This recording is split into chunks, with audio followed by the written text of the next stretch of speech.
നമസ്കാരം. ആസിഫ് അലി നായകനായ രേഖാചിത്രം എന്ന സിനിമ ഇപ്പോഴാണ് കണ്ടത്.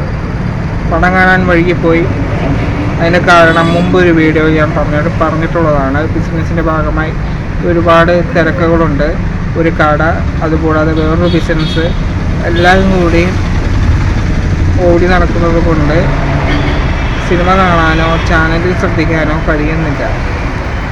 അതുകൊണ്ട് ഇന്നൊരു ഞായറാഴ്ച ആയതുകൊണ്ട് കുറച്ച് സമയം എടുത്ത് പോയി സിനിമ കണ്ടതാണ്. അപ്പോൾ പടത്തെക്കുറിച്ച് എൻ്റെ വ്യക്തിപരമായ അഭിപ്രായം നിങ്ങളുമായി ഷെയർ ചെയ്യാം. ഈ അടുത്ത് കുറച്ച് കാലങ്ങളായി ആസിഫ് അലിയുടെ സിനിമകൾ വളരെ മികച്ചതായി തോന്നുന്നുണ്ട്. ലെവൽ ക്രോസ്, അഡിഗോസ് അമിഗോസ്, കിഷ്കിന്ദാകാണ്ഡമൊക്കെ എനിക്ക് വളരെയധികം ഇഷ്ടപ്പെട്ട സിനിമകളാണ്. അദ്ദേഹം ആ 3 സിനിമകളിൽ ഗംഭീരമായി അഭിനയിച്ചിട്ടുമുണ്ട്.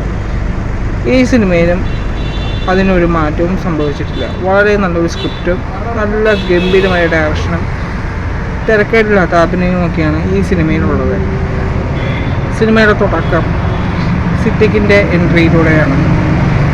ഒരു 10-15 മിനിറ്റ് നേരം അദ്ദേഹം സ്ക്രീനിൽ നിന്നും കാണിച്ചത് തികച്ചും നാച്ചുറലായ ഒരു അഭിനയമായിട്ടാണ് എനിക്ക് തോന്നിയത്. വളരെ മികച്ച ഒരു സീനായിരുന്നു അത്.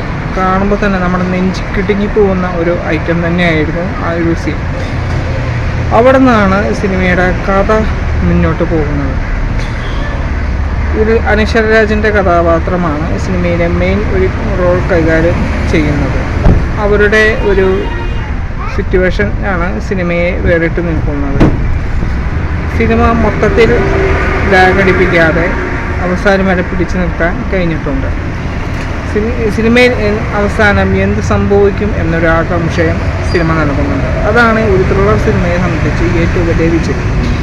ഈ സിനിമ അതേ ഗംഭീരമായി കൈകാര്യം ചെയ്തിട്ടുണ്ട് സിനിമയുടെ സംവിധായകൻ. പിന്നെ സിനിമയുടെ ക്ലൈമാക്സ് അത് കൈയടിക്കാവുന്ന രീതിയിൽ അവസാനിപ്പിച്ച് പോയിട്ടുണ്ട്. മൊത്തമായി പറഞ്ഞാൽ എൻജോയ് ചെയ്യാൻ പറ്റിയ ഒരു മികച്ച ഒരു സിനിമയാണ് രേഖാചിത്രം. അപ്പോൾ കണ്ടിട്ടില്ലാത്തതൊന്ന് കാണുമ്പോൾ ഒരിക്കലും നിങ്ങളെ നിരാശപ്പെടുത്തില്ല എന്നതാണ് എൻ്റെ ഒരു വിശ്വാസം. അപ്പം മറ്റൊരു വീഡിയോയുമായി നമുക്ക് വീണ്ടും കാണാം. അതുവരേക്കും ബൈ.